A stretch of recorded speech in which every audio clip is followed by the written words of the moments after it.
Satu lagi mau gue tekenin, buat orang-orang yang mau di industri film, jangan merusak industri film itu sendiri.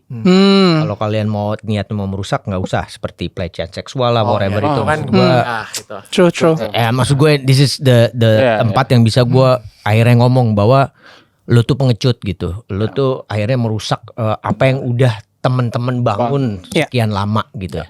Dan percaya masih banyak yang baik daripada orang-orang yang kayak begitu gitu. Age range-nya yang nonton Itu dari beragam banget, yang tua, dari yang muda sampai umur 80-an mereka. Iya, dan mereka excited nonton film Ghost in the Shell. Berarti se-universal itu ya. Joke pun yang kita pikir lokal, mungkin punchline-nya lokal, kalau visual mungkin berbeda ya. Beda. Gitu. Jadi kayak menarik sih di situ. Tapi Visioner sekali ya. visioner ya benar-benar. Joko tuh emang ajaib. Abang keren. Jangan-jangan dia agen. Nah, Agen koran. Dia tuh sangat personal dengan pemainnya. Jadi dia benar-benar kayak mau presentasi dong gitu. Kayak presentasi dong gitu kayak. Berarti bawa deck gitu, Mas? Iya, dia mau lo ke kantor bisa gak? Kayak orang mikirnya langsung aduh MLM. Joko presentasi gitu. Tapi kayaknya di film ini juga Mas Lukman Sardi balik lagi acting sama Tora sama Ami. Nah, betul. Bener nggak? Quickie Express. Baru pertama Agent. Awalnya nggak sadar tuh. Jadi begitu diajak siapa aja yang main gini, ada ini ada Tora, ada Ami. Begitu kita tiba-tiba lagi ngumpul terus foto bareng. Kan Joko dulu juga nulis puisi. Iya. Foto. Cit, kita reuni. Mainnya aja lupa. Full circle moment. Full circle moment. Iya benar-benar. Ini reuni banget gua. 20 tahun ya?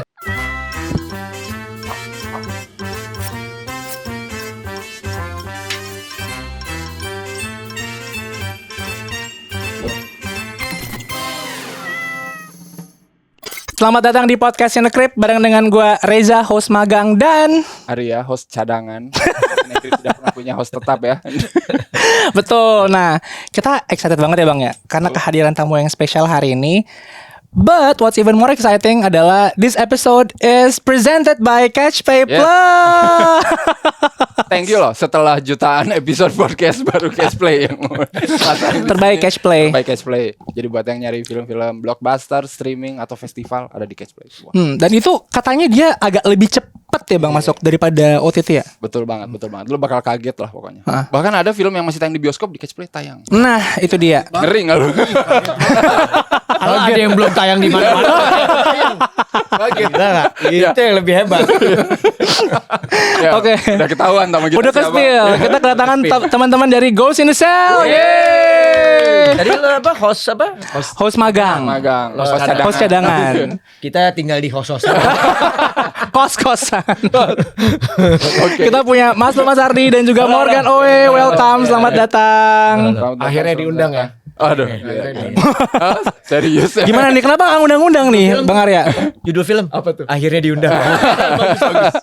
Sering tapi ya masih dalam rencana. Oke. Masih dalam cadangan. Perkenalkan kita cadangan. Kita tamu cadangan. Terakhir gue ketemu Morgan kayaknya, ini nggak tahu ya Morgan kayaknya ingat atau enggak. Waktu itu ngejuriin di festival film. Wih, Suatu acara. apa tuh? Iya. Kita beda. Juri. Gue kira yang kayak biasa lo di kawinan itu. Organ tunggal. Organ. Best. Sebelum pandemi kayaknya. Sebelum pandemi. Sebelum pandemi. Lama banget. Sebelum pandemi. Abis itu udah. Pandemi. Apa jangan-jangan gara-gara kita ngejuriin? Iya. Langsung pandemi. Kalau aku sih ngerasa deket ya sama mereka ya. Mungkin karena sering nonton. Oh, tapi karena sering nonton kali jadi kalau ketemu, oh iya.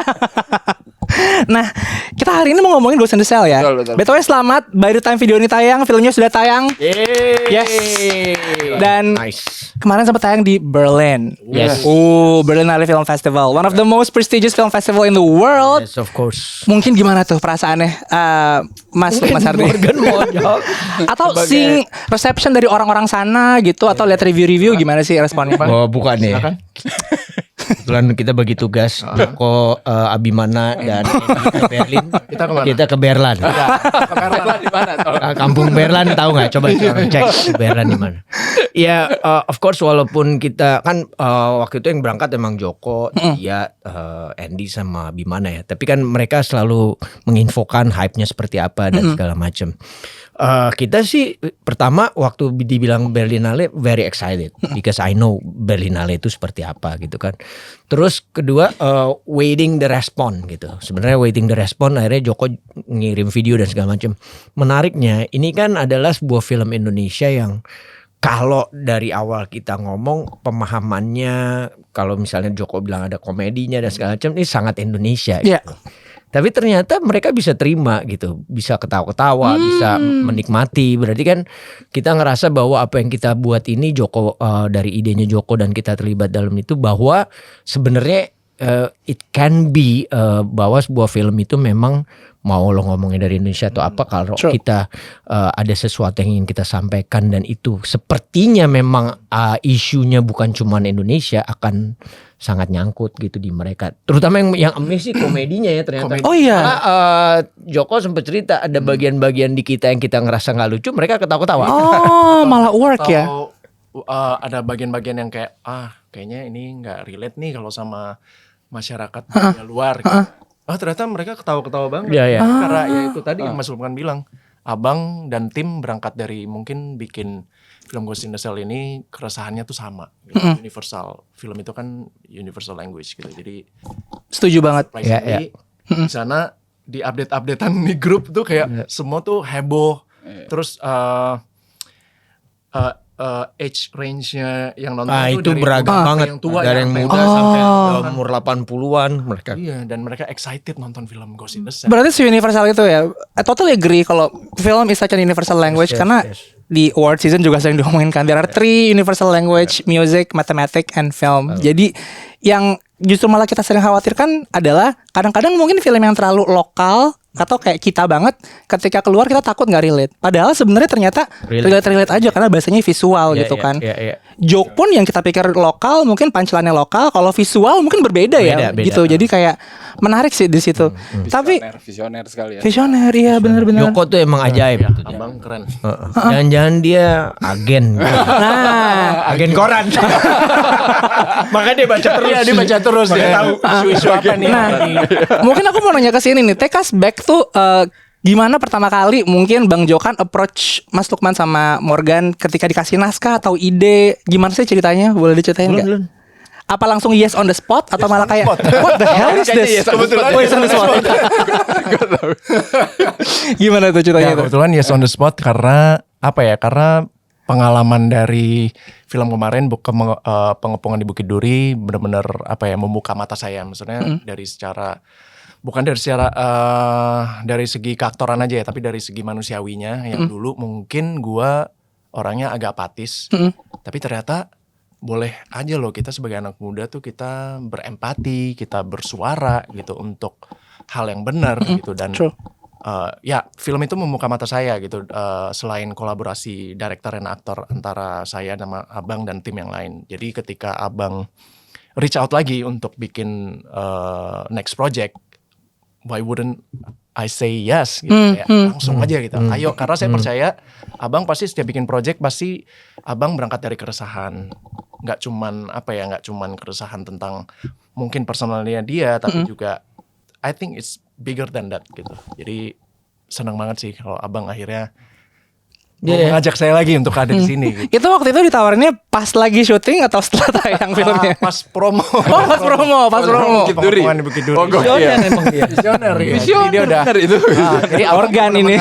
Abang tuh sambil ngerjain sambil promo, filmnya tayang, tapi dia juga udah masuk ke prep film baru.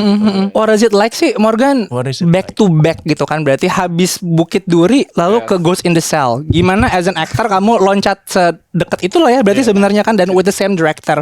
Apakah ada yang beda? Benar. Kita bertaruh ya pas FFI. Betul. Harus menang. Nggak cuma FFI kemarin, bahkan Jakarta Post interview kita. Bener. Terus kalau ada snap kita berdua bilang Morgan. Buat FFI jadi pengen ngobrol FFI. Wah. Ini ketua komite yang saya suka.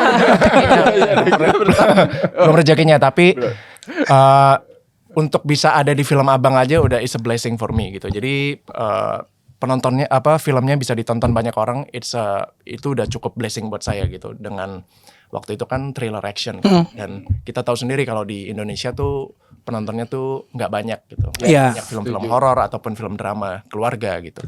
Jadi untuk bisa mencakup ke penonton yang banyak itu udah ya itu tadi plus point buat saya. Dan ketika diajak main lagi back to back sebenarnya is a blessing juga. Maksudnya karakter yang ditawarin juga lumayan berbeda antara dari segi tema terus dari segi karakter.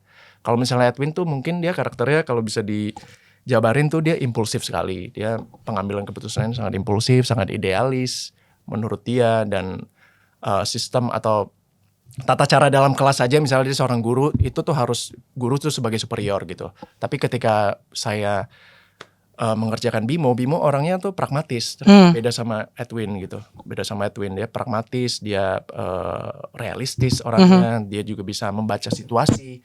Kalau misalnya Bimo ditaruh di keadaan situasinya Edwin, mungkin dia akan bernegosiasi sama muridnya gitu, bukan malah harus menunjukkan siapa yang paling superior gitu. Yeah. Jadi kira-kira itulah perbedaannya. Kalau in terms of direction dari Bang Jokan, what was the differences dari ketika ngerjain Bukit Duri dan Ghost in the Shell menurut Morgan waktu lagi terlibat di 2 project itu? Kalau Pengepungan di Bukit Duri, Abang ngedirectnya lebih personal. Oh, oke. Karena karakternya emang lebih ini ya, lebih berat masa lalunya juga ya. Tapi kalau untuk Ghost in the Shell ini nanti mungkin Mas Ungwan bisa namain, Abang tetap memberikan karakter sheet kepada kita dari awal, dari karakter ini lahir, tumbuh besar, berkembang sampai masuk ke timeline film. Tapi pada saat direct langsung di lapangan, Abang tuh bener-bener fun banget ya.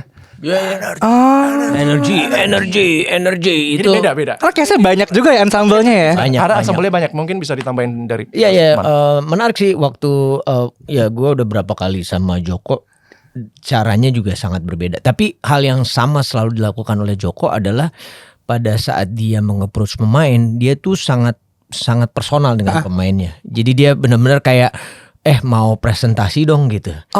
Kayak presentasi dong gitu. Kayak berarti bodek gitu Mas. Iya, dia mau lo ke kantor bisa gak? Kayak orang mikirnya langsung aduh ML.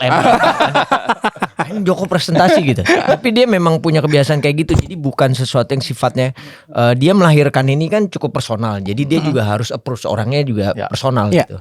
Jadi dia selalu ngobrol secara personal kayak gimana dan gimana sendiri-sendiri gitu. Gak yang modelnya barengan baru dia ngomong gitu.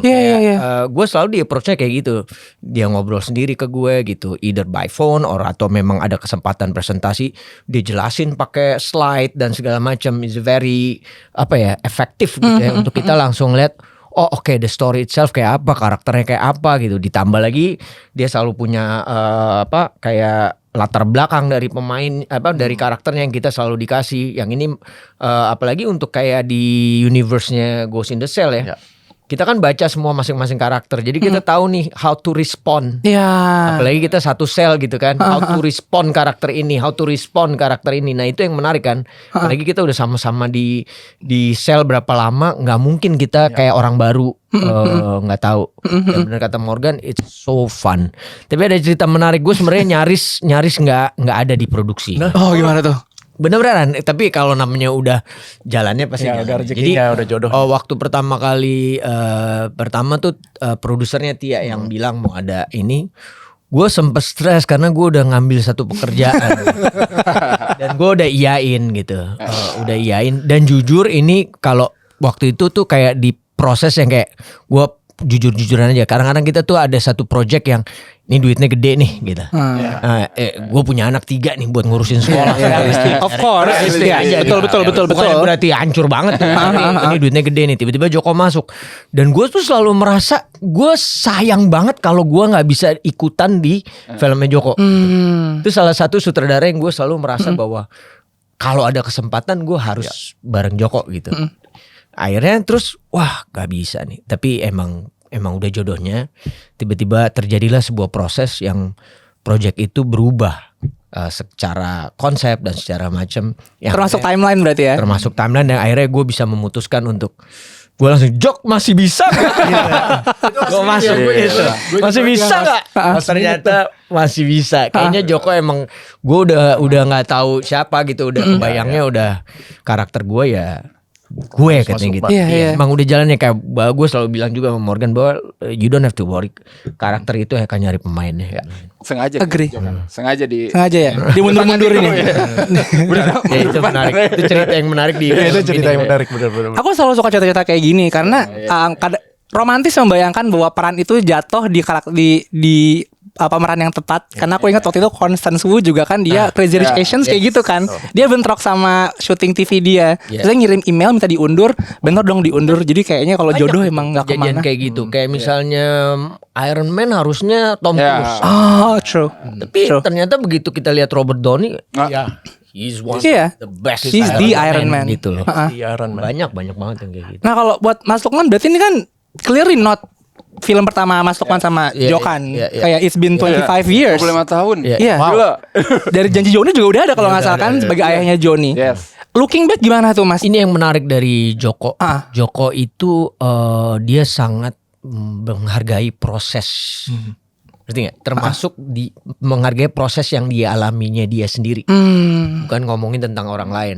Makanya kita selalu melihat Joko itu selalu punya evolusi gitu. Berevolusi bahwa ada sesuatu yang berbeda dari setiap karyanya gitu. Walaupun secara basic kita tahu oh nih Joko pasti begini. Cuman dia tuh gak pernah stop di satu hal. Dia mencoba untuk creating something different, explore. Nah, menurut gue itu yang sangat menarik dan itu yang harusnya terjadi. Ini kayak semacam kayak buat gue juga sebuah pelajaran bahwa aktor pun harus kayak begitu gitu. True. Berevolusi bahwa we talking about life. Life akan selalu kayak gitu kan. Journey of life itu nggak mungkin lo stuck di satu titik doang. Mau itu lambat mau apa tapi selalu prosesnya berjalan gitu. Kecuali lo mati. Kalau udah mati ya udah proses lo udah berhenti gitu. Ini yang gue salut sama Joko dan dia kan ngebangunnya nggak sebentar. Kenapa sekarang film-filmnya Joko ditunggu? Itu sebuah proses yang harus kita lihat bahwa Joko ngejalanin proses itu nggak sebentar. Di awal-awal filmnya nggak laku bro. Ya kan orang lihat film apaan tapi dia nggak akhirnya terus mutusin gue balik aja lah nulis kritik gitu. Iya betul. Dia terus ngebuktiin bahwa emang gue perlu belajar gitu dan terus belajar dan akhirnya dia terus memunculkan sebuah karya yang berbeda gitu. Kalau kita ngomong waktu itu dia masuk horor, dia bikin suatu horor yang berbeda. Dia masuk ke sini dia beda lagi. Bikin ini Ghost in the Shell itu one of the point yang menurut gue juga sangat tertarik. Jadi Joko bikin sesuatu yang beda lagi nih gitu kan. Walaupun memang ada unsur horor yang memang dia biasa buat. Tapi kalau kita ngomong genre ini menarik sekali Ghost in the Shell gitu. Kita ngomongin komedi ya of course. Tapi what kind of comedy gitu. Bahwa di sini kita ngomongin tentang secara manusia, secara sosial politik, secara something yang genre bisa bilang ini horor horor yang supranatural gitu, supranatural dan komedi satir gitu, yang isu-isunya tuh sangat dekat gitu kan. Dan kita kadang-kadang juga kan akhirnya kalau kita dalam proses kehidupan begitu udah selesai kita ngetawain sendiri apa yang udah kita terjadi gitu. Nah itu mungkin yang terjadi di kemarin di Berlinale, mereka mungkin merasa bahwa gue pernah nih ngalamin kayak gini, akhirnya dia mentertawakan itu gitu. Relatable ya. Tapi BTW lu tau gak Mas Sardi kan kolaborator sama Jokan udah dari dulu ya. Iya. Tapi kayaknya di film ini juga Mas Lukman Sardi balik lagi acting sama Tora sama Ami. Nah, betul. Bener enggak? Quickie Express. Awalnya enggak sadar tuh. Jadi begitu diajak siapa aja yang main gini, ada ini ada Tora, ada Ami. Begitu kita tiba-tiba lagi ngumpul terus foto bareng. Kan Joko dulu juga nulis quickie. Iya. Foto Cit, kita reuni. Mainnya aja lupa. Full circle moment. Iya benar. Ini reuni banget gue. 20 tahun ya? 20-an tahun. Gila bayangin gitu legend kan. banget. Gue sih happy ya. Maksudnya setelah sekian lama, mungkin sama Aming gue berapa kali masih main. Tapi kayak sama Tora tuh cukup panjang gue gak punya proses bareng gitu. Kalaupun kemarin ada film ya gue as a producer. Tapi nggak ada satu frame tapi cuma sedikit. Nggak intens gitu ya. Intens gitu. Jadi gue happy lah. Udah gitu bareng Jokan juga yang nulis Quickie Express kan. Itu kan masih film kalau nggak salah, belum digital kan waktu lagi di Quickie Express. Sama sekarang dari proses syuting sama proses kreatif dengan Bang Tora dan juga Ami. Ini yang berbeda sebenarnya. Proses maksud gue gini. Kalau misalnya kita ngomong seluloid.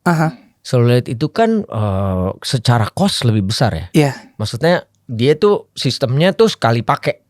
Ya kan kalau udah rusak, kalau udah salah actingnya, ya udah lu nggak bisa pakai itu, nggak bisa dia papain. Dia modelnya 1 can 4 menit harganya udah jutaan. Iya. Sehingga dalam proses kita menjelang syuting, kita harus benar-benar mempersiapkan sedemikian rupa, jangan sampai lo wasting produser atau wasting uang yang udah ada gitu. Iya. Kalau itu nggak disiapin kan bahaya. Kalau lo misalnya kayak misalnya gue syuting nih pakai soloid, gue salah 3 kali aja gue udah stres. Karena buat gue itu udah Itu berapa ya? menit. Iya benar-benar. Berapa menit hilang, dan bisa aja kan produser ngedumel, aduh sih lu. Itu kan berasa. Nah itu yang akhirnya menuntut kita maksudnya trying to maximal to be perfection gitu. Bukan berarti sekarang nggak kayak gitu.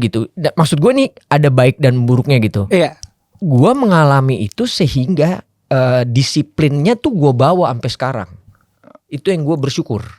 Jadi bahwa mau itu digital kayak gue tahu itu bakal bisa ditiban 3 kali, but the disiplinnya itu udah gue bawa dari yang awal di celluloid gitu, yang itu justru menguntungkan gue as an actor gitu.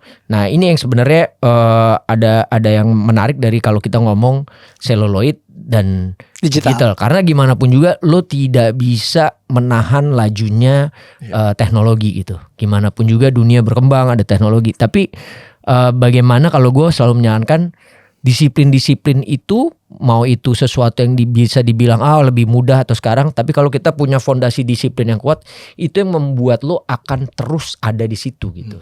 Itu yang menurut gue paling penting, attitude. Gitu sih. Disiplin. Apakah itu juga adalah hal yang mungkin dari perspektif Mas Lukman juga mungkin aktor-aktor yang tidak terlibat di film dulu ya, masuk digital, apakah itu juga aktor-aktor generasi yang lebih baru juga something they're struggling with, atau sebenarnya mereka juga udah come prepared? Ya, jadi gini, gue tuh selalu bilang sekarang kalau kita ngomong di era digital ya, bahwa sosial media itu jadi patokan atau apa segala macam, akhirnya banyak aktor-aktor juga yang muncul dari situ. Buat gue bukan salah aktornya gitu, karena buat gue ya dunianya menuntut seperti itu gitu. Iya. Kalau misalnya dia akhirnya misalnya tiba-tiba dari sosial media bisa main film, ya itu rezekinya dia gitu. Buat gue, yes of course lah itu rezekinya dia. Betul. Yang gue selalu harapkan kalau memang mereka itu serius ada di situ, pelajari lebih dalam lagi. Jangan cepat puas. Betul. Kalau memang ia bukan pilihannya, ya nggak apa-apa juga. Gue nggak berharap juga langsung banyak orang yang kayak gitu. Justru dengan bertahap, tapi kita punya kualitas yang bagus gitu. Jadi gue tidak pernah menyalahkan situasi, tapi justru gue mengencourage orang-orangnya. Kalau lo memang mau fokus, lo mau serius, lo pelajari deh lebih dalam lagi gitu. Mau coba dari mana lo ngobrol kayak lo. Sekarang kan gampang banget ya ngomong belajar. Nah kalau buat gue tuh, lo juga nggak bisa nyalain kalau mereka struggling with that, karena dunianya berbeda kan. Tapi kalau gue cuman bilang kayak, ya lo milih atau enggak? Kalau lo tanya ke gue akan kasih tahu.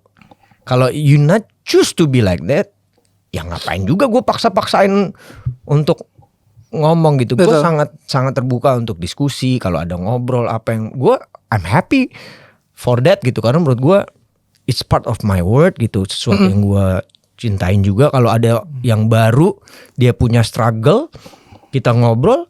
Ya kita ngobrol, syukur-syukur dia punya kayak attitude yang bagus, dan dia akhirnya berupaya keras untuk bisa sampai ke titik itu. Morgan ngobrol nggak? Nah itu aku sengaja itu bridging ke Morgan. Ngobrol lagi, ngobrol. Jujur, maksudnya saya bisa ada di industri perfilman ini juga salah satu yang beruntung ya. Maksudnya yang beruntung yang bisa melihat all the greatness yang lebih dulu dari saya gitu, dari zaman celluloid dan segala macam, dan akhirnya saya bisa ngobrol sama mereka, saya belajar banyak dari mereka, dari ngobrol-ngobrol kecil aja, terus melihat cara mereka melakukan pekerjaan mereka di set, on and off set, itu it's a blessing for me. Kayak benar-benar itu bisa menjadi satu ilmu buat saya, sehingga kayak attitude, ini aja deh, nggak usah ngomongin attitude dan segala macam dulu deh, tapi menghargai waktu. Menghargai waktu aja itu udah benar-benar saya bisa. Ini dia nih. Menghargai waktu aja saya bisa belajar dari senior-senior ini yang benar-benar kadang kayak misalnya besok malam sebelumnya tuh kita syutingnya sampai malam lah gitu, sama ada aktor yang udah senior gitu, tapi besokannya aktor seniornya bisa lebih dulu datang, itu tuh buat saya kayak semacam kayak aduh malu banget ya sebagai anak muda. Kita benar-benar take it for granted gitu. Nah, itu yang saya belajar sih. Sekali lagi gue minta maaf karena tadi aku telat. No. I feel bad. Ini I feel bad. Bukan maksud nyinggung lo. Tapi gue menyinggung orang-orang yang telat. Bercanda. Kiring. Tapi ya itu maksudnya itu yang gue pelajari. Iya. No konteks ya. No konteks. Tapi ini menarik ya Bang ya, karena kan kalau kita lihat trailernya kan rame banget ya. Kalau talk about Ghost in the Shell tuh cast-nya banyak, ensemble, tapi kita biasa lah punya film dengan ensemble banyak. Tapi ini ensemble-nya banyak, constantly berinteraksi di dalam a very limited universe gitu kan. Nah itu gimana sih nge-workshopin itu sama orang yang banyak dan long shot ya. Ya, that's ini maksud gue. Balik lagi itu semua kepemimpinan sutradara menurut gue. How sutradara sangat clear mengenai visinya sehingga dia bisa sampaikan ke para aktornya, sehingga aktornya juga dalam menjalankan pekerjaannya sangat jelas gitu. Dari awal kan Joko udah bilang bahwa ini konsepnya cinema theater. Bagaimana dia banyak akan menggunakan one shot yang panjang dengan banyak orang gitu. Dari sini kan kita juga akhirnya mempersiapkan diri dengan baik kan, bahwa ini cinema theater gitu, mempersiapkan diri seakan-akan kita berada di panggung teater. Bukan lagi bicara tentang seorang Joko lagi bikin film, tapi Joko lagi bikin panggung teater. Gitu. Nah ini yang akhirnya di kepala kita sangat clear gitu. Jadi pada saat Joko ngejalanin, kok gitu Jok? Kok gini Jok? Gini Jok? Gitu. Dan kebetulan kan maksud gue, ya gue merasa bahwa antar pemain ini punya keterbukaan banget gitu. Sometimes gitu kalau kita ngomong ensemble, berarti kan let's say gini deh, gue agak analogi sedikit. Misalnya kalau lo dalam hidup in the real life, sometimes kita punya banyak tembok kan. Betul. Bukan sometimes, setiap hari kita punya tembok. Tembok mana yang lo lagi pakai gitu. Nah dalam sebuah proses ensemble, menurut gue tuh nggak boleh ada tembok dulu. Nah ini yang gue sangat blessing karena teman-teman aktor yang lain juga membongkar temboknya sedemikian rupa. Jadi ya udah bener-bener ini gue gitu. Dari situ baru kita ngebangun bareng-bareng temboknya dia di karakter ini seperti apa, temboknya gue di karakter ini seperti apa. Jadi ngebongkar semuanya dulu. Nah ini yang menjadi kerjasama kita jadi sangat dan itu menarik. Inisiatif kita sendiri ya. Iya, inisiatif kita sendiri. Karena kita nggak ada. Ya itu tadi. Jadi Joko juga langsung melakukan reading dan segala macamnya langsung sama kita. Tapi karena visinya dia sangat jelas dan krunya sama, visinya juga udah sama. Jadi waktu ngejalaninnya itu kita enak gitu. Malah kan kita selalu bilang, ini kita begitu syuting apa liburan. Udah begitu seseru itu berarti ya. Seru banget ya, padahal liburan kita kelar gitu. Film Ghost in the Shell kayak gini ya. Nanti kalian nonton tapi kita pulangnya cepet terus. Ini bisa jadi menurut gue bisa jadi showcase sih. Showcase production. Walaupun gue juga tahu di luar sana sudah banyak sekali produksi-produksi yang menjalankan produksinya juga sangat baik gitu ya. Tapi kan kalau semakin bertambah itu akan industri kita menurut gue juga akan sangat sehat gitu. Iya benar. Gitu kan. Malah kan gak cuman ini, gak cuman cast sama kru juga, tapi abang juga membriefing teman-teman ekstras kita tuh yang ada puluhan. Itu juga menarik. Puluhan hingga ratusan. Banyak kan namanya di penjara kan bukan cuman gitu. Iya benar. Dia tuh ngebrief bener-bener ekstrasnya gitu, bukan cuma sekedar kalau lu jalan ya dari sini. Jadi begitu sebelum syuting gitu, oke, teman-teman situasinya seperti ini ya, ini begini dijelasin dulu detail sehingga ekstras itu lo kebayang nggak ya? Gue amazed banget dia benar-benar menjalankan karakternya. Dan itu kan karena apa? Karena menurut gue hal yang paling penting sering kita lupakan bahwa dia merasa kayak terpinggirkan, kayak bukan bagian dari produksi, sehingga dia tidak memberikan maksimal. Tapi pada saat ekstras ini diajak untuk bareng-bareng berada bersama, dia akan memberikan yang terbaik. Ini kan sinema teater. Kalau di teater kan tentu banyak rehearsal tuh sebelum actually manggung. Nah ini ada momen seperti itu nggak di mana this many actors sama extras? Ada ya. Ada kita ada rehearsal, kita ada part rehearsal, terutama scene yang lumayan gede ya, untuk misalnya ada fighting dan segala macam. Di sini juga satu hari sebelumnya kita rehearsal sama kamera. Dan juga sama action choreographer ya gitu. Jadi kita langsung sehari sebelumnya kita melakukan apa yang udah kita workshop. Di sini ada scene yang rame, ada scene yang solo fighting juga, ada segala macam. Dan kita langsung rehearse sama Pak Ical. DOP-nya. DOP-nya gitu mau kemana, karena benar kata Mas Lukman ini cinema theater konsepnya Abang. Ketika ada satu kamera yang misalnya mengarah ke Mas Lukman sama Mas Abi misalnya, tapi di sekeliling kita kan surroundingnya kan tetap hidup, jadi kita tetap melakukan apa yang kita lakukan. Kameranya tuh di situ. Fokusnya ke sana. Nah itu sama juga dengan action choreographer sini. Jadi benar-benar actionnya itu melibatkan banyak sekali teman-teman cast dan juga teman-teman extras gitu, dan juga sehingga pada saat kita misalnya melakukan adegan action itu tuh mereka berasa lagi ada di situasi itu juga, nggak cuma misalnya saya sama Mas Lukman doang yang syuting, mereka kayak nunggu aja, sampai yang lantai 2 juga ikut. Padahal itu nggak keambil lagi, nggak keambil. Tapi ya karena Abang men-treat itu semua, karena semua akan kebagian, cuman kan namanya shot kan. Kamera bergerak nanti soalnya ya. Dan kita juga kebangun jadinya atmosfernya gitu. Nggak yang cuman misalnya lagi difokus gue berdua sama Morgan, yang lainnya diem aja gitu. Jadi kayak atmosfernya kan nggak berasa ya. Iya. We need all the emotion situasi yang ada. Itu yang menarik. Kita banyak juga ngelakuin rehearsal kok. Berapa kali yang terutama untuk yang pemainnya banyak. Misalnya jadi kayak misalnya ada satu hari libur. Itu biasanya libur itu siangnya dipakai untuk rehearsal. Gitu. Jadi nggak break juga. Ya nanti kan rehearsal paling berapa lama gitu. Sekarang kan syuting liburan, Masa liburan ya. Jadi biarpun latihan juga tetap liburan. Jadi nanti kan ada behind the scene-nya Ghost in the Shell in Holiday.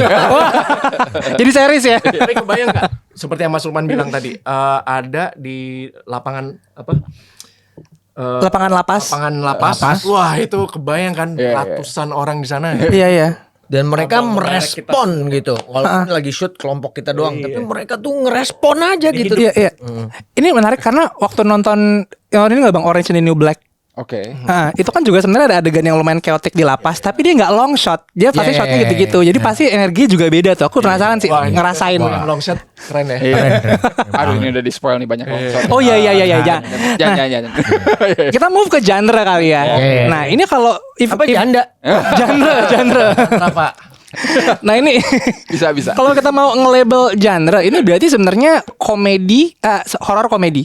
Sebenarnya lebih ke horornya juga supernatural sih. Supernatural. With a twist of comedy. With the twist of comedy. gitu. Ada action juga ya. Of course. Oke. Trailer terbaru tuh gue lihat kayak actionnya lebih Iya. kelihatan.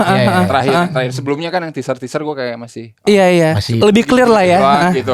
Kalau sekarang berarti beneran actionnya nih bakal heavy ya kayak. Ya dibilang heavy.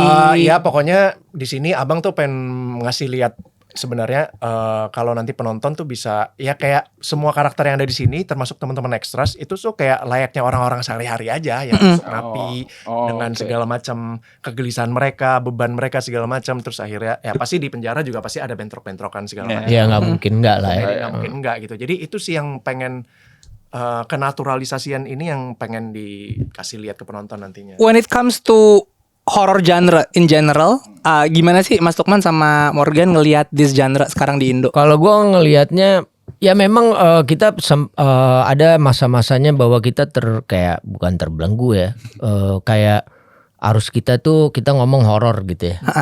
Tapi gue selalu bilang sebenarnya genre horor tuh nggak ada yang salah dengan genre horor.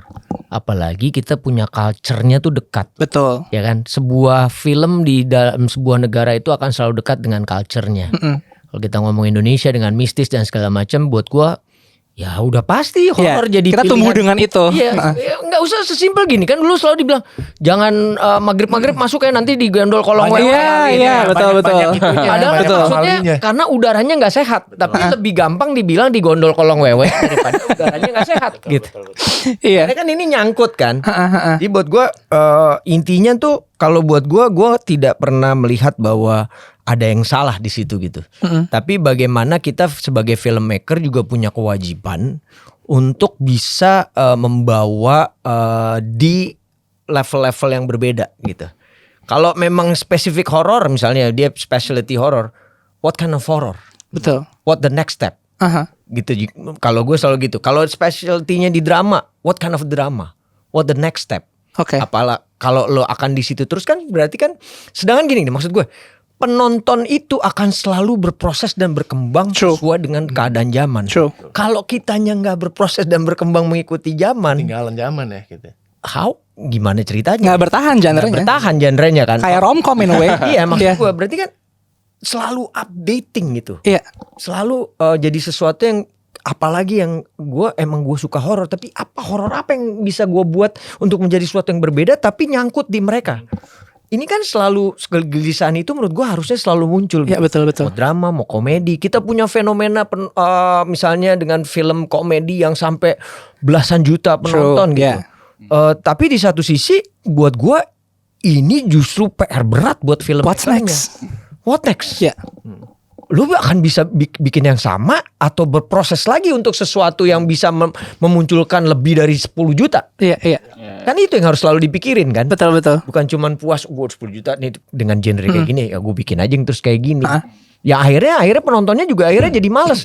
Lama-lama kalau dikasih begitu terus ya bosen lah. Iya. That's the point yang menurut gue. Balik lagi ke Joko tuh sangat memikirkan itu, makanya dia berevolusi, dia mencari apalagi yang perlu gue buat untuk sebenarnya dia tuh memberikan asupan buat penonton Indonesia. Iya benar.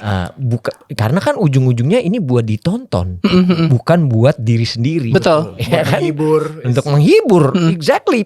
Peranan sebuah film dari awal itu dari zaman dulu mau film bisu untuk apa? Untuk menghibur. Food for thought. Food for thought. Kalau Morgan gimana? Ya jadi maksudnya kalau melihat perkembangan genre horor sekarang di Indonesia juga ya kita seneng banget ya. Maksudnya saya juga pernah terlibat dalam beberapa produksi horor juga seneng banget. Kayak animo penonton Indonesia tuh suka. Apalagi kita ya seperti yang Mas Sulman bilang tadi, kita tuh dekat dengan superstitious dan segala macam culture kita gitu. Dan untuk horor supernatural juga mungkin hal-hal yang baru, tapi yang selalu abang tekankan di sini pada saat kita berproses untuk bikin Ghost in the Shell ini tetap jalur utamanya tuh menghibur. This is for entertainment gitu. Jadi kita tidak bikin yang horor supernatural kayak gimana atau twist of komedinya kayak gimana, enggak, tapi tetap entertainment gitu. Jadi hopefully penonton Indonesia apalagi penikmat film Indonesia bisa merasakan apa yang pengen kita kasih gitu nanti Ghost in the Shell ini. Walaupun ada sedikit satir politiknya lah. Justru itu yang dekat kan sebenarnya. Dekat dalam situasi terlepas bahwa kita ngomongnya Indonesia, tapi sebenarnya apa yang dibuat di Ghost in the Shell itu ngomongin situasi dunia loh. Iya. Ketimpangan hukum. Betul. Semua banyak yang merasakan bahwa merasa terpenjara di negaranya sendiri. Itu banyak sekali. That's why it's in the cell. Tapi menarik sih ngomongin horor yang kali ini. Jokan kan selalu membawa keresahan ya di filmnya gitu. Dan horor juga kan orang identik sebenarnya horor itu bentuk ketakutan manusia gitu sama kondisi, tapi digambarkan di film horor gitu. Misalkan kayak film Susana, ketakutan penindasan wanita, jadilah film Susana gitu kan. Dan sekarang ngomongin Ghost in the Shell gitu, menarik gue lihat tayang di Berlinale yang which is kemarin sedang banyak politik perhatian. Nah itu kan dimana presidennya bilang kita itu harus menjauhkan lah. Iya. Ternyata filmnya kayak gitu. Tapi buat Mas Lukman sama Morgan gimana menurut kalian? Apakah semua film atau horor atau semua film in general should be political? Kalau ngomong politik tuh harus ngelihatnya kayak gini. Politik tuh bukan cuma ngomongin pemerintahan atau kekuasaan loh. Lu dalam kehidupan sehari-hari juga berpolitik. That's the point gitu. Jadi film itu pasti nggak lepas dari unsur politik. Politik bagaimana gua bisa mendekati seorang cewek gitu. Bisa mendapatkan apa yang gua mau. Itu ada strategi politik yang bisa gua buat. Oh, dia orangnya kayak gini, kayaknya gua gini dulu apa gitu. That's the point maksud gua. Cuman memang kan kalau kita ngomong film selalu kalau menurut gua ya di film dimanapun itu kan selalu berkaitan banyak hal dengan isu. Apa yang terjadi gitu. Mau di lokal kayak mau di dunia, you name it deh. Lo mau film apa aja deh, lo sebut deh. Gue sih merasa bahwa semua film itu selalu bring up apapun yang terjadi gitu. Kayak misalnya even misalnya kenapa seorang sutradara gue pengen bikin autobiografinya Lincoln misalnya. Menurut gue pasti ada something gitu. Tiba-tiba dia bikin, kenapa gue pengen bikin Oppenheimer gitu kan. Pasti ada political ininya. Termasuk juga kayak gini.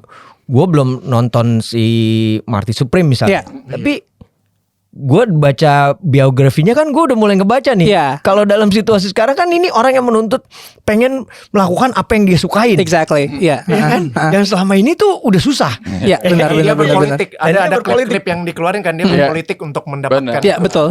Betul. Jadi ya itu. Iya, jadi jawab pertanyaan itu dan sekarang tuh Joko kan juga selalu yang concern dengan apa yang terjadi di isu lingkungan yang memang kita punya situasi yang kurang baik gitu, tentang negara yang autopilot gitu kan.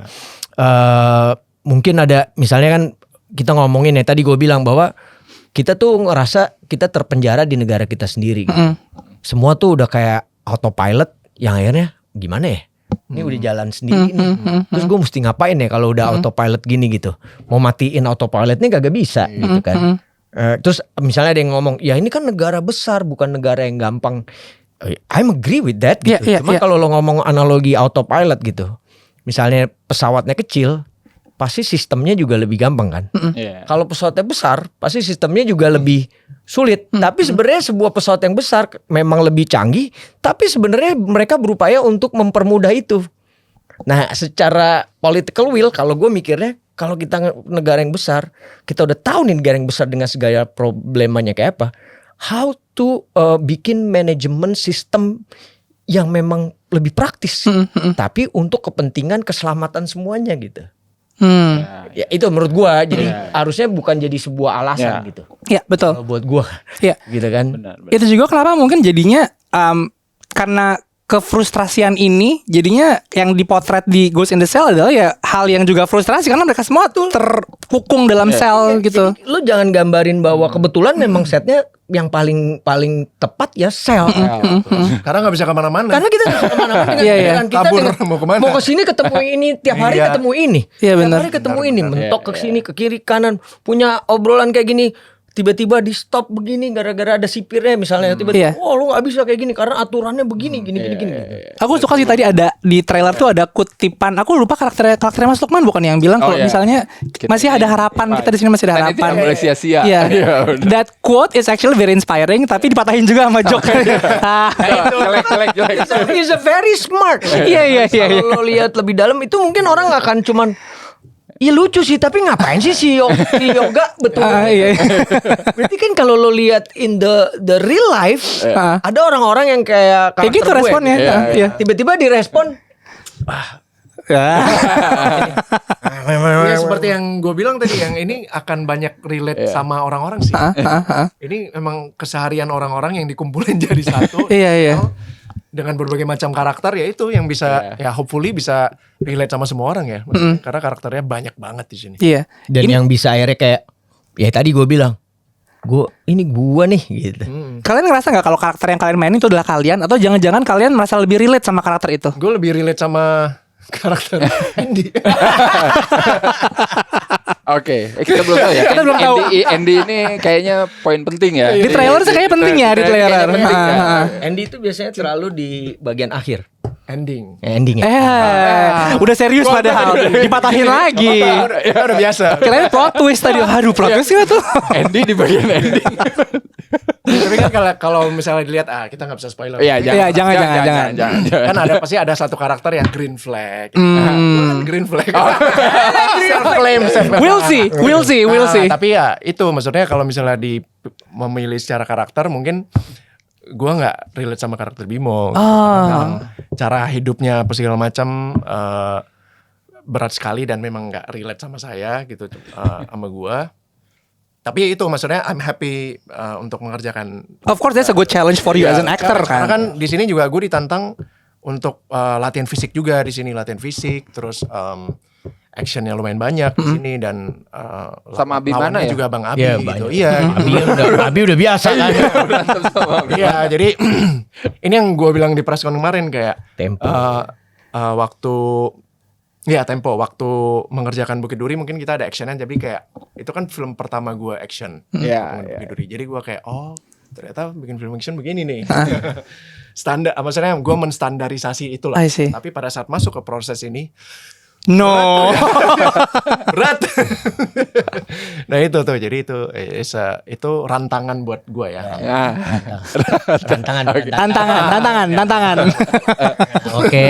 Dikeluarin dulu punchline-nya di depan. Iya, kalau dibilang gue relate, jadi sebenarnya kalau gue ngelihatnya di whole karakter itu, gue merasa bahwa hampir semua pasti kita relate. Bagaimana kita bertahan hidup. True. Survival. Ya, dengan caranya masing-masing gitu. Iya. Gimana pun juga, gua nggak bisa ngomong. Kita kan selalu dalam situasi ya gimana caranya gue bertahan hidup. Kayak misalnya sesimpel gue, gimana gue caranya bertahan hidup sebagai seorang aktor anak 3, perlu gua kebutuhan sekolah, terus gue punya buat ini, buat itu, begini. Tapi kan gue menjalankan itu dengan kesadaran kan, bahwa I need to survive dalam situasi yang, kalau kita dapat situasi yang enak, kalau dalam situasi yang gak enak, tapi kan ujung-ujungnya maksudnya dalam situasi yang lingkungan kita atau tempat di mana kita berada itu lagi nggak mensupport kita, Betul. ujung-ujungnya kan lu akan memutar kepala untuk ujungnya tetap bertahan hidup. Dan akhirnya mungkin bisa jadi a little bit egois. Ya jadi gue udah nggak mau kasarnya gitu. Gue aja susah, gue gimana gue mau mikirin orang lain. Betul. Nah itu kan bahaya. Primer banget kebutuhannya soalnya ya. Jadi dan itu kan menurut gue jadi kayak basically kayak aduh zaman dulu banget ya. Yang maksudnya dalam situasi yang kalau zaman sekarang kan harusnya buat gue bertahan hidup, how to survive together. Bukan lagi sendiri-sendiri gitu. Yang terjadi tuh penggambaran di film ini how to survive sendiri-sendiri di awalnya. Tapi akhirnya memberikan sesuatu kesimpulan bahwa lo harus bersama as a community. Bertahan hidup. Nggak bisa sendiri-sendiri. Itu juga yang paling enak dari genre horror sih ya. Kita relate sama bagaimana karakternya itu bisa survive apa enggak gitu kan. Apalagi biasanya kalau di penulisan naskah kan Black Snyder itu dia bilang biasa genre horror itu trope-nya monsters in the house. So, selalu ada monster dan harus survive gitu kan. Nah, ini yang bikin kita hook sebenarnya gitu. Nah, sekarang kita mau loncat sama film Indonesia. Of course it's very exciting ya, film Indonesia tuh banyak sekarang. Menarik banget. To the level mungkin oversupply setiap keluar. Oversupply masalahnya layarnya. Masalah layarnya. Kalau layarnya banyak nggak oversupply. Tapi temanya juga udah menarik-narik. Banyak. Bagus. Nah, how do you see film Indo sekarang nih?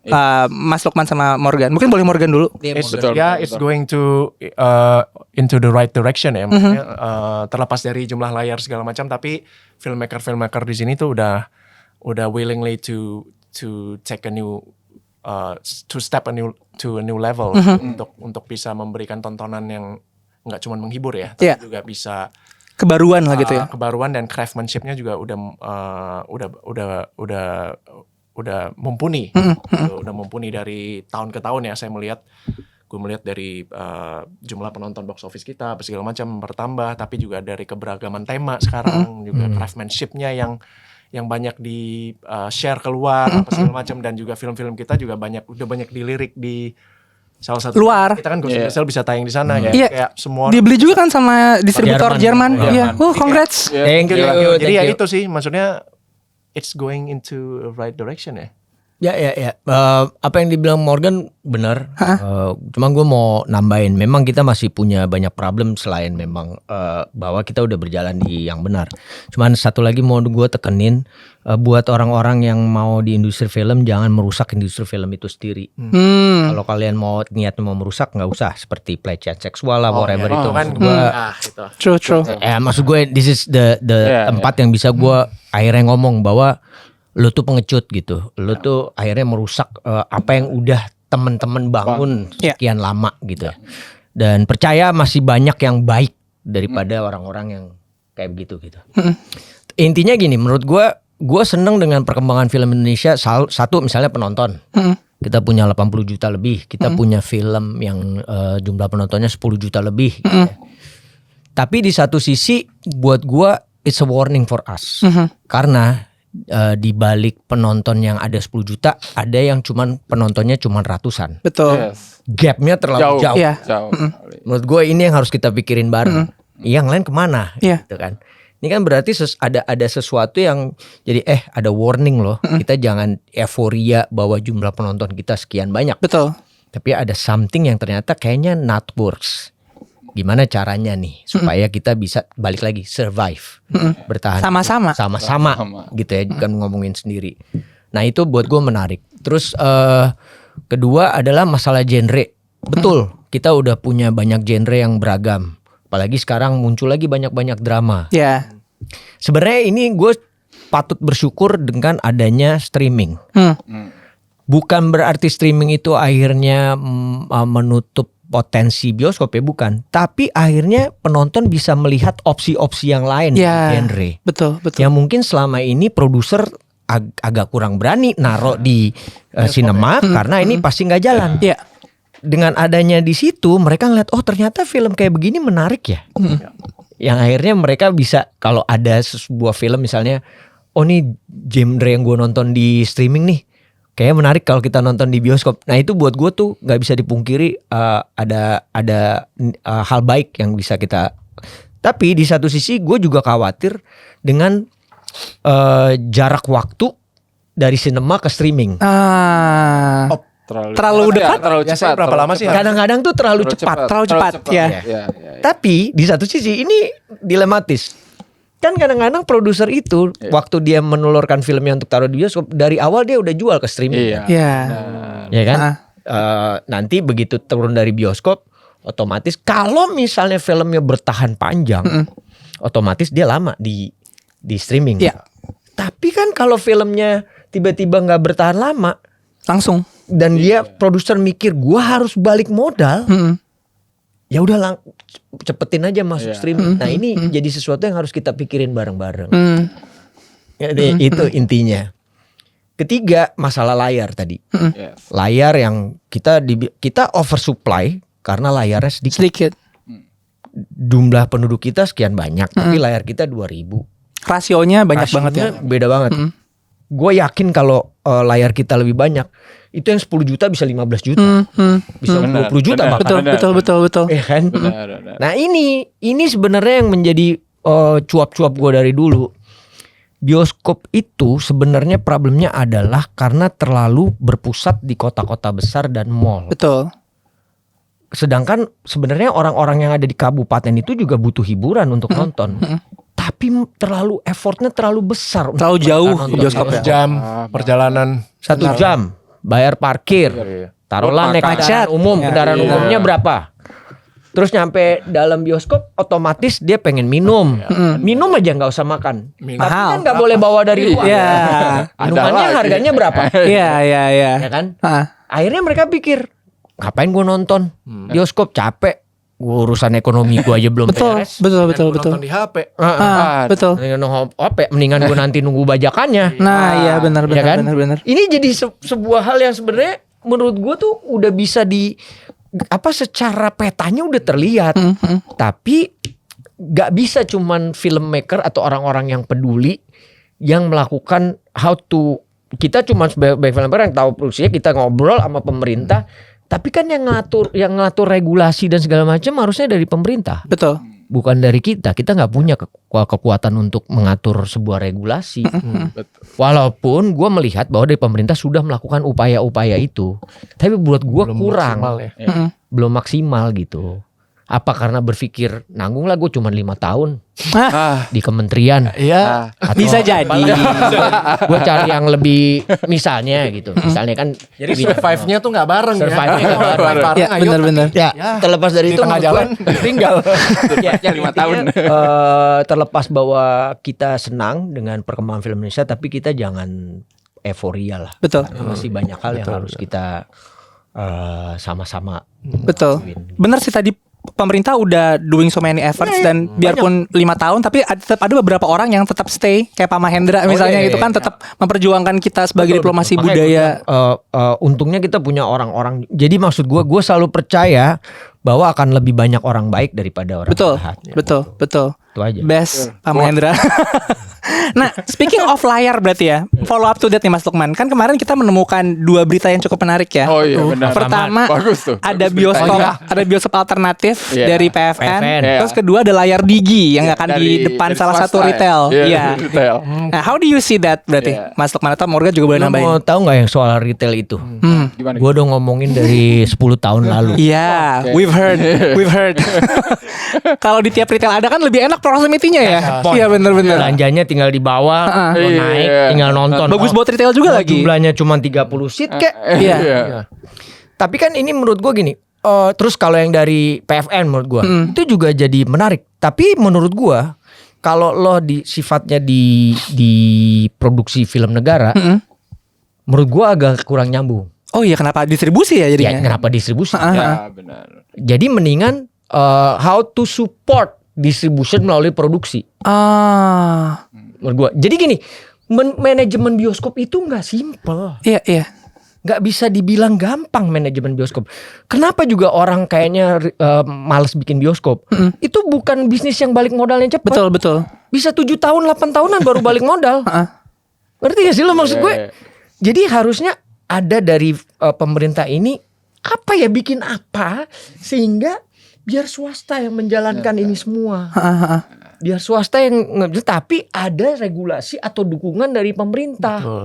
Misalnya contoh, gue yakin di daerah itu banyak sekali tanah-tanah yang milik BUMN atau BUMD yang tidak berfungsi.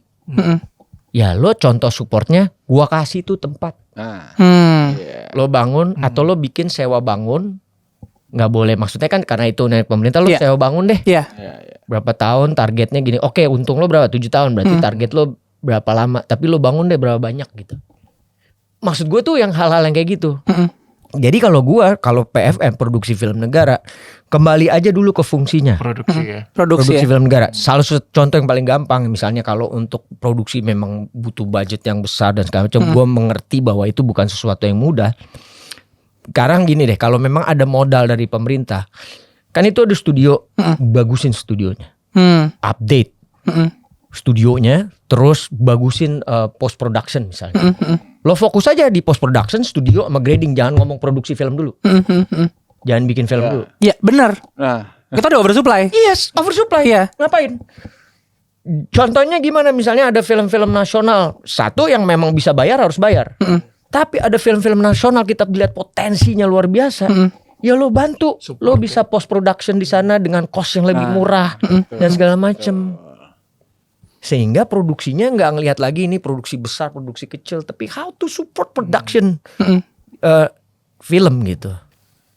Itu maksud gue. Jadi daging banget ya tiba-tiba. Jadi panel Jav Market tiba-tiba. Ngomongin industri. Ya, apa-apa ini dikeluarinnya pas Jav aja keren nanti. banget. Aku bener juga sih aku. Sampai tadi Mas Lukman bilang gitu, aku berpikir iya juga ngapain tetap produksi film ya. Film kan produksi mulu padahal. Lo sewain di luar studio lo. iya bener. Iya. Ada studio yang kecil, studio sedang, studio gede. Lo minta modal sama pemerintah, lo bikin anggaran segala macam dengan pola yang sangat benar bahwa anggarannya sekian dari berapa tahun kita akan balik. Baru pelan-pelan kalau memang lo ternyata bisa bikin produksi, bikin. Iya. Jangan fokus ke produksi dulu. Betul. Lo punya tempat yang gede Betul. yang selama ini nggak terurus. Nah harusnya kan yang memangku jabatan di situ harus bisa berpikir kayak gitu, Iya, benar. bukan berusaha berkompet dengan Iya. Benar, dengan PH yang lain. yang lain. Mungkin kalau dulu nggak apa-apa karena kan memang sedikit dulu film-film kita ya, Kita tuh Mas ya. kebiasaan gitu. Misalnya ada sesuatu yang sifatnya dari pemerintah. Heeh. Oh mau jalan tapi ini harus ditutup. Lalu nggak mau berkompetisi apa? Iya, iya. Namanya kompetisi kan biasa. Iya. Kalau lo mau berkompetisi, gimana caranya ini harus lebih bagus dari yang ini. P-nya itu pendukung, bukan produksi film. Betul. Pendukung film ya. Iya, bener. Lo modalin itu Iya, tuh, bener. contoh paling gampang. Lo hijack itu orang-orang yang top, yang misalnya dari Thailand buat budget gede. Lo pokoknya lo kerjain di sini, post production dan grading sini. Iya. Kalau bisa itu berkembang, semua film Asia Tenggara bikinnya di PFN Iya. secara studio dan post production. Semoga Mas Ini Ivan sama bisa juga dengar. gua pikirin tentang pendidikan. Misalnya lo ngomong IKJ, kita punya institusi yang luar biasa besar gitu. Lo nggak usah bilang harus ada sekolah film di tiap daerah. Satu, budgetnya gede. Dua, pengajarnya belum tentu ada. Tiga, lubang korupsinya gede. Betul. Ya kan? Mendingan lo gedein IKJ, lo kasih alat-alat yang bagus, lo panggil pengajar-pengajar yang bagus, lo hire berapa tahun, godok di situ sedemikian rupa. Tujuan terakhirnya apa? Ya of course lo buat lokal orang-orang film jadi tujuan utama untuk sekolah film. Kedua, yang berikutnya jangka panjangnya jadi tujuan orang-orang Asia Tenggara yang mau sekolah film. Tanya mana lo? Oh, kalau mau sekolah film IKJ. Indonesia ya. Indonesia. Gitu. Iya, masterclass. Keren. Keren. Nah, Setuju. Kita mau lompat ke kritik film kali ya, karena kita di Snackrip Podcast kita sering nanyain semua bintang tamu kita, what do you think about kritik film or review film. Nah, kita mau denger nih, mungkin dari Morgan dulu boleh ceritain, what do you think about film kritik or review film di Indo? Kritik. Di era internet sekarang apalagi ketika semua orang udah bisa ngomongin film dimanapun. Menurut gue sih itu salah satu hal yang baik ya justru ya, maksudnya untuk ya walaupun terkadang agak-agak miris ya maksudnya sebagai filmmaker juga kadang membaca reviewer atau kritik-kritik itu juga sering kayak kok gini sih gitu. Iya. Tapi ya nggak apa-apa, maksudnya sebagai gue sebagai personal ya, nggak tahu kalau misalnya sebagai satu komunitas gitu. Tapi kalau sebagai personal gue seneng-seneng aja sih, maksudnya ketika ada satu kritik mungkin gue akan menganggap itu sebagai kritik yang membangun buat gue supaya kedepannya gue lebih baik lagi gitu. Jadi I don't mind kalau misalnya ada dapat kritikan atau ada dapat notes kecil ya, gue anggap aja notes kecil buat gue atau buat film gue gitu, karena itu bisa jadi bahan evaluasi gue sebenarnya untuk kedepannya secara personal nih. Tapi secara komunitas nggak tahu nih. Menurut gue kritik mau sampai kapanpun harus ada. Maksud gue itu penting lah. Di sisi bidang apapun kita berada, harus ada yang bisa mengkritik gitu. Karena itu menjadi kayak lo udah jalurnya udah bener nih di sini, yang harus diperbaiki sini. Konsep kritik kan gitu kan? Iya.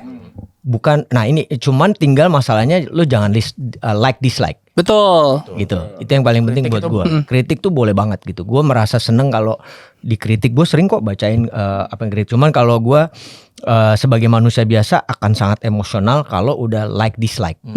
Gitu. Jadi apalagi yang ditunggangin jadi terlalu personal gitu kan. Karena gue nggak suka sama sutradara ini. Betul. Jadi apapun yang dilakukan jadi kayak kayak jelek gitu kan. Nah ini yang sebenarnya contoh yang paling gampang kenapa gue merasa gue perlu kritik dan acara-acara movie goers apa di internet itu, apa di sosial media atau kayak gini Snackrip itu perlu. Kenapa? Karena ya hal kayak gini akhirnya gue juga bisa kan ngomong apa aja di sini. Buat gue itu juga penting, tiba-tiba gue punya saluran yang gue bisa ngomongin tadi, bisa ngomongin yang belum tentu gue bisa omongin. Tiba-tiba di sosmed minta waktu dong ketemu siapa. Tapi kan ini kan jaringannya kemana-mana gitu. Ya siapa tahu mereka akhirnya ngelihat atau segala macam. Jadi buat gue kritik itu akan selalu diperlukan selama fungsinya tuh jangan diplesetin. Aku juga setuju tadi kata Mas Lukman, karena apalagi yang kritik negatif ya, itu kadang-kadang agak sesat pikir. Yang dikritik bukan lagi filmnya, tapi orang-orangnya. Itu kan kalau di sesat pikir logika kan udah ad hominem kan. Kayak bukan gitu review negatif gitu kan. Tapi justru itu yang malah paling banyak traction. Bahwa rame, viral, FYP. Karena mungkin seru kali ya. Mungkin yang dicari itu kali. Iya. Karena mereka tuh sebenarnya nggak ada niat untuk mengkritik, tapi karena mereka pengen viral, mereka akan menulis sekejam mungkin. Kita tidak tahu ya. Yang lo juga nggak bisa nyalain audience. Iya betul. Karena dia sendiri lagi terpenjara nih. Jadi hal-hal kayak gini jadi mengeluarkan emosi, jadi hiburan gitu yang karena dia nggak punya saluran. Gue harus ngomong ini kemana ya dengan kekesalan gue atau dengan kebingungan gue. Mungkin ternyata pas mereka nulis kejam banget, jelek banget, tapi responnya kayak FYP. Seru. Tervalidasi. Kayak dia misalnya bukan tipe orang yang berani kayak gitu. Itu kayak merasa bahwa liberation. Gua ada yang bantuin gue nih. Paling ini kayak gini nih emosinya yang pengen gue keluarin gitu. Iya. Ya itu juga sih bahwa apalagi sekarang yang personal. Ya banyak lah gimana. Iya sih. Apalagi media sekarang lebih pendek kan, cuma semenit 2 menit, Snackrip 10 menit gitu kan misalnya kan, atau kalau artikel juga orang nggak baca mungkin gitu kan, ya kritik yang proper gitu. Tapi jadi lebih challenging karena udahlah pendek, lumayan menjurus dan mungkin tidak ada ruang buat elaborasi gitu. Nah itu nggak ada ruang elaborasinya itu yang jadi bahaya. Itu tadi gue menyadari bahwa semuanya jadi semakin pendek. Masyarakat kita itu masyarakat pembaca headline bukan konten. Betul. Jago-jagoan headline aja sekarang ya. Iya. Padahal isinya belum tentu sama. Iya. Bener. Bait doang. Iya. Nah ini mungkin terakhir nih. Now that Ghost in the Shell tayang, what are you expecting audience to feel or to see? Iya. Tanpa spoiler. Ekspektasinya apa nih? Ekspektasinya first to be entertained. Best. Best. Gue setuju. To be entertained. Entertain. In times like this, in Betul. ekonomi. Bener lagi, bener. Ekonomi kita bener-bener semuanya lah, kayak dari semua lini ya, nggak cuma profesi, maksudnya nggak cuma profesi content creator ataupun kritikus ataupun profesi aktor, filmmaker gitu. Semuanya even ibu rumah tangga juga mereka punya beban dan hidup masing-masing. The whole world is not Kayak fine. The whole world is not fine gitu. Jadi ketika ditanya fungsi atau misalnya tujuan Ghost in the Shell ini apa ya? First ya pasti to entertain people, untuk menghibur lagi, sesuai dengan balik lagi ke fungsi film pada awal. Betul. Untuk menghibur. Betul. Yes. Aku suka mikir kayak berdosa gak sih gue kalau lagi dunia gak baik-baik aja, cuma gue ke bioskop, but then aku ingat Casablanca literally pas lagi World War 2 gitu kan. No, we need to escape untuk bertahan. Iya, iya kan maksudnya kan, ya itu tadi how to survive. Iya. Mungkin salah satunya survive untuk paling nggak lo melupakan dulu masa lalu adalah terhibur dengan nonton atau dengerin musik atau nonton atau ngelihat lukisan. Ada orang yang juga terhibur ngelihat sebuah hasil karya lukisan gitu. Jadi menurut gue ya kita balik ke utamanya bahwa dunia seni terutama menurut gue orang-orang yang di dalamnya itu sebenarnya awalnya ya dia punya idealisme, tapi ujung-ujungnya kalau itu pengen disampaikan ke publik pasti basic utamanya adalah untuk menghibur. Menghibur tapi dengan baik dan benar. Betul. Sorry. Durasinya berapa menit ya? Gue lupa. Ini durasi 2 jam. 3 hari kalau nggak salah. 2 jam. 120 lebih. Iya. Rating 17+.